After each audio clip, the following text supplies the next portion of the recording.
안녕하세요. 아직 아무도 안 오신 거 같죠? 제가 오늘 감수성 한다길래 감수성 예민한 사람이라서 제가 먼저 와가지고 좀 기다리고 있었는데 이제 오시네. 이제 오시요. 일찍 오셨네요 오늘. 선생님 안녕하세요. 안녕하세요. 보였어요 혹시? 제일 일찍 온 거? 선생님 오늘 스카프가 굉장히 요즘 날씨에 맞는데요? 더운 날씨? 네, 오늘 이제 영상 보신 분들 즐거움을 위해서 제가 좀 신경 좀 써봤어요. 감사합니다. 또 감수성 예민하신 선생님. 안녕하세요. 은평구 평생학습관의 야심찬 프로젝트 신나는 질문나라에 오신 것을 모두 환영합니다. 환영합니다. 저희는 신나는 질문나라의 질문지기 하루 종일 놀고 싶은 하루 배움이 너무 좋은 배움입니다. 네, 지금부터 은평구 평생학습관의 고품격 프리미엄 강의를 함께 하실 텐데요. 지난 강의에 이어서 오늘도 노동이랑 관련 주제로 진행을 하게 됩니다. 네, 오늘은 은평구 노동종합지원센터 센터장님이신 강하영 선생님께서 인권 감수성에 대해서 말씀을 해주시도록 하겠습니다. 선생님 안녕하세요. 네, 안녕하세요.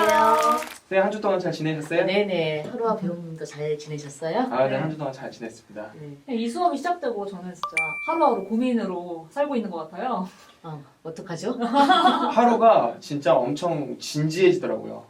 계속 그냥 평상시에도 선생님이 생각이 나는 거죠. 네. 죄송해요. 좀 당황스러우셔가지고. 저희가 지난주에 오늘 나의 하루가 얼마나 많은 노동자의 노동으로 구성되어 있을까 한번 생각해보자고 했는데요. 생각 많이 하셨을 것 같아요. 저번 주에 선생님 수업 듣고 집에 가면서 계속 곰곰이 생각을 해보니까 저희 집에 강아지를 키우거든요. 이름은 구름인데 가자마자 저를 보면서 너무 환하게 반겨주더라고요. 또 그 모습을 보니까 우리 강아지도 나에게 사랑을 받기 위해 이런 감정 노동을 하고 있구나. 배움 씨는 어떠셨어요? 저도 아침에 이제 저번 수업을 듣고 나서 보니까 아침에 눈 뜨자마자 보이는 것부터가 모두 다 이제 노동의 애니메이션처럼 이렇게 다 생각이 나더라고요. 그래서 아침에 일어나서 씻을 때, 그리고 아침 먹을 때, 그리고 중간에 커피 마시거나 뭐 일을 할 때 모든 것들이 다 노동에 연관이 되어 있다고 생각을 하니까 그런 점들이 되게 이제 인상 깊었던 것 같아요. 두 분이 그렇게 생각을 하셨다니까 앞에 우리가 노동에 대해서 좀 더 개념을 좀 더 확대해서 그간의 편견을 깨고 새롭게 다시 한번 통찰해보는 것 강의 취지에 맞게 잘 된 것 같습니다. 지난주에 서로 존중받기 위해서 기본적으로 우리가 인권 감수성을 좀 더 올리는 이런 사회가 되어야 된다라고 이야기를 하면서 오늘 이제 인권에 대한 이야기를 동화를 예를 들어서 이야기를 나누고자 이야기를 했거든요. 그래서 먼저 성냥팔이 소녀 한번 이야기 한번 해볼까요? 네, 좋습니다. 네, 성냥팔이 소녀 마지막 장면 혹시 기억나세요? 네. 그 마지막 자기가 팔던 그 성냥을 계속 태우면서 이렇게 상상으로 따뜻한 집, 뭐 음식 이렇게 상상하면서 남은 불꽃을 태우고 죽나요? 네, 너무 슬픈. 저도 그렇게 기억을 하고 있는데요. 네, 성냥팔이 맞아요. 소녀의 그러면 소녀가 죽은 원인? 직접적인 원인은? 공사? 등산, 빈곤. 빈곤. 네. 그쵸. 네, 저도 그것도 다 포함된 것이라고 생각을 합니다. 근데 이제 성냥팔이 소녀가 안데르센이 쓴 동화잖아요. 맞아요. 그때가 1846년. 그때 당시 영국에서는 우리 산업혁명? 네, 맞아요. 네, 산업혁명. 그래서 저는 이 동화 속의 진실을 좀 더 우리가 알기 위해서는 그때 동화가 쓰여졌던 당시에 영국의 사회적 배경을 먼저 이야기할 필요가 있습니다. 성냥팔이 소녀가 춥고 배고파서 죽었다라고 이야기를 하고 있는데요. 그때 당시 1846년에는 아동 노동이 굉장히 활발했습니다. 왜 그럴까요? 어른들이 없어서? 싸게 만들기 위해서 물건을. 네, 물건을 싸게 만들기 위해서. 근데 싸게 만들기 위해서의 아동들이 나이 많은 그 비청소년들을 좀 더 나이 많은 청소년들을 싸게 채용하면 되잖아요. 좀 말을 잘 안 들어서 어린아이들은 좀 말을 잘 들으니까 하지 머리가 크면은 말을 안 듣는다고 그러잖아요. 힘으로 제압한 게 아닐까요? 그러니까 아이러니하게도 남자들은 생계를 유지해야 되니까 어느 정도 임금을 줘야 된다라는 게 있잖아요. 그래서 그 남성 노동보다는 여성이나 아동들의 노동을 저임금으로 줘도 된다라고 하는 것. 심지어 아버지는 실업자가 돼 있고 많은 노동자들이 공장 앞에서 일자리를 달라고 이제 영국에서는 싸우고 이제 이랬었던 배경이 있고요. 이 성냥이 지금은 쓰이지 않습니다. 전 세계적으로 유해한 물질이라 쓰이지 않지만 이 성냥팔이 소녀가 공장에서 성냥 만드는 공장에서 일을 하다가 이 잇몸이 처음에는 부어요. 그다음에 이 아래 턱뼈가 썩어 들어가요. 턱이 없어지는 거죠, 아래턱이. 그때 1800년도에 사진을 보면요. 그때 당시에 이 턱이 없는 사람들 사진이 간혹 볼 수 있습니다. 한번 검색을 한번 해보실래요? 예. 턱이 없다라는 게 상상이 안 네, 되는데. 인괴사 또는 포시조를 검색을 하시면 네. 그때 1840년대 그때 당시 성냥 공장에서 일했던 노동자, 그때 당시 영국의 노동자들의 모습을 보면 간혹 사진 안에 단체 사진 안에 턱이 거의 없는 노동자의 모습이 볼 수 있을 거예요. 그래서 이제 그 10대 노동에 대한 아동 노동에 대한 이야기. 그래서 유해 물질임에도 불구하고 사람의 목숨을 바꿔서 자본의 이윤을 창출했던 그때 당시에 산업혁명 당시의 사회상을 볼 수 있는 동화였습니다.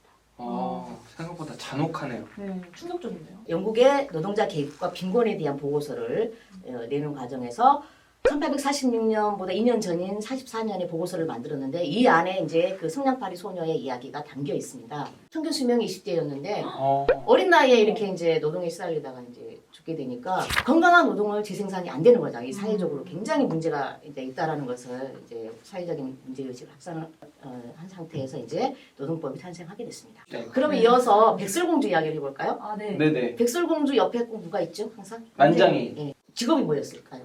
광고 아닌가요? 광부. 백수인 줄 알았는데. 이것도 그 당시에 사회적 배경이 있습니다. 예, 영국에서 이제 광산 노동자들이 키가 작아야 됐었어요. 왜 그럴까요? 굴에 들어가야 되니까. 네. 아, 사람이 키가 크고 체구가 크면 굴을 넓게 파야 되잖아요. 넓게 파야 그만큼 많은 시간과 인력이 들어가고 비용이 들어가잖아요. 그래서 키가 작은 소년들을 예, 광산에서 일하게끔 했습니다. 그래서 백설공주의 난장이들이 광부인데 키가 작게 나오잖아요. 네. 네, 그런 게 좀 배경이 있고요. 선녀와 나무꾼. 지금도 동화 나오죠? 네, 선녀와 그럼요. 나무꾼 네. 나오죠? 아이들이 잘 읽고 있죠? 네. 선녀와 나무꾼의 교훈 뭐라고 우리 익히 알고 있죠?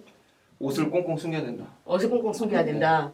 보통 교훈은 그건 옷을 아니에요. 꽁꽁 숨기기보다 그건 착하게 도망가요. 살면 아, 뭐 복이 온다 뭐 이런 거 아닐까요? 네, 착하게 살면 복이 온다. 선녀와 나무꾼의 주인공은 누굽니까? 나무꾼. 나무꾼. 선녀의 입장을 생각해 볼까요? 선녀는 어쨌든 나무꾼한테 일방적으로 선택이 됐어요. 우리 네. 하느님, 어떤 남자가 나를 훔쳐보고 있다가 내 옷을 숨겼어. 옷이 없어. 갈 데가 없어.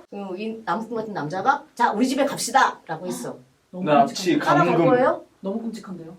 결혼해서 애를 낳았어, 둘이나. 그것도 셋이나. 아니 둘은 둘. 네. 잘 안 읽으셨나 봐요. 예. 좀 달라진 것 같은데? 마음에 드는 남편감이었어요. 네. 그러면 고향인 하늘나라로 올라가고 싶었을까요? 아니죠. 안 올라갔죠. 하늘을 보면서 계속 올라가고 싶었어요. 그래서 사정사정해서 날개옷을 주자마자 아이를 데리고 하늘나라 올라갔어요. 도망갔네. 사실 저도 어렸을 때 선녀만 원망했습니다. 이 착한 나무꾼을 두고 가면 어떡해 안타까워했는데 나중에서 제가 최근에 들어서야 그 진실을 다시 한번 보게 됐거든요. 네. 예. 그 다음에 이제 제가 놀라운 게 초등학교에서 노동인권 교육을 하는데 이 선녀와 나무꾼 이야기를 했더니 처음 들어본 이야기가 나왔어요. 선녀와 나무꾼의 아이의 입장은 왜 생각하지 않느냐. 아이의 선택권은 왜 엄마가 하늘나라로 그냥 데리고 올라가. 이 아이들은 아빠랑 살 수도 있고 엄마 아빠가 헤어지는 것을 싫어할 수도 있는데 이 아이들의 행복은 왜 생각하지 않느냐라고 했을 때 또 한 번 제가 머리에 그냥 뭔가 세게 뭔가를 만든다는 느낌이 들었거든요. 그래서 제가 인권이라는 것은 다양한 시각에서 생각을 해야 된다. 역시 나도 감수성이 조금 낮구나라는 걸 또 그때 한번 또 깨우치게 됐습니다. 다른 시각으로 다른 사람의 입장에서 한번 생각해보자. 이게 인권의 출발이다라는 것을 말씀드리기 위해서 세 개의 동화를 예를 들었습니다. 이어서 우리 다른 입장에서 생각을 해보기 그래서 제가 직업 카드를 준비했는데요. 각각의 이 직업을 갖고 있는 분들이 가장 듣고 싶은 말, 가장 듣기 싫은 말이 뭔가를 한번 볼까요? 네네. 네, 먼저 버스 기사님. 운전 너무 잘하세요. 운전 너무 잘하세요. 배우님. 덕분에 시간을 늦지 않고 편히 잘 왔습니다. 어렵게 생각할 필요 없습니다. 감사합니다. 수고 많으십니다. 고맙습니다. 근데 가장 듣기 싫은 말. 최근에 뉴스에도 많이 나왔잖아요. 운전을 왜 그따위로 해? 네. 정말 상처일 것 같아요. 네. 네, 운전으로 전문적인 내가 이제 베스트 드라이버라고 생각하고 있는데 전문가라고 생각하는데 그런 말 들으면 굉장히 힘들 것 같아요. 하루가. 저 이 버스 기사 얘기를 하니까 생각나는 게 있는데 제가 캐나다에 있었을 때 하나의 기억나는 문화가 뭐였었냐면 거기서는 항상 내릴 때 땡큐 하고서 내리더라고요.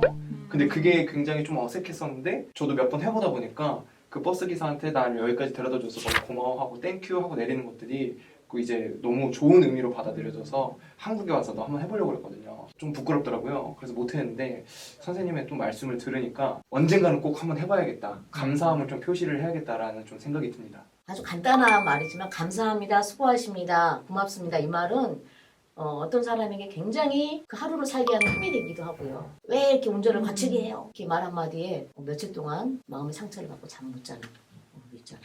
네네. 국회의원 정말 믿음직스럽네요. 당신을 뽑아서 행복합니다. 덕분에 우리 은평구가 굉장히 살기 좋은 동네가 되었어요. 라는 말 듣고 싶어 하지 않을까요? 예, 저도 이런 말을 듣고 싶어하는 국회의원이 많았으면 좋겠습니다. 네. 어떤 말을 제일 듣기 싫어할까요, 국회의원은? 많이 듣고 있었죠. 선생님 덕에 대학에 붙었어요. 와. 저는 선생님 덕분에 제 인생이 바뀌었어요. 라고 하면 되게 좋을 것 그럴 같아요. 수 있죠. 예. 저도 제 측근에 이제 교사인데요. 졸업하고 찾아오면, 그러니까 학교에서는 학교에 적응하지 못한 아이라고 이렇게 낙인이 찍힌 아이들이 나중에 굉장히 자기 정체성을 가지고 자존감을 이렇게 높이면서 자기 인생을 스스로 설계하는 모습으로 찾아왔을 때 굉장히 좋다고 하더라고요. 선생님 덕분입니다. 이런 말 했을 때 굉장히 좋았다고 하는데 가장 듣기 싫은 말이 뭐였을까요? 수업이나 해. 제 측근의 말에 의하면 학원을 요즘 많이 가서 선행학습을 하잖아요.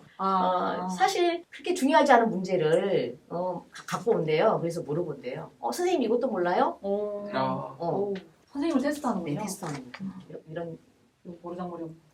정말 듣기 싫은 네. 질문 뭐 이런 이야기 있었고요.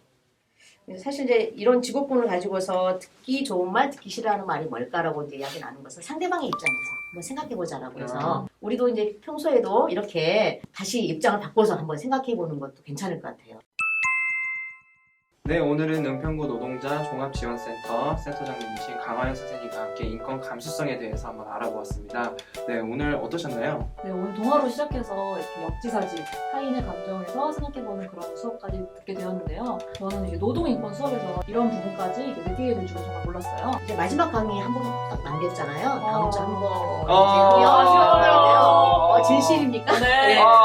오늘 강하연 선생님과 함께한 강의가 즐거우셨다면 은평구 평생학습단 유튜브 채널 구독, 좋아요 눌러주세요.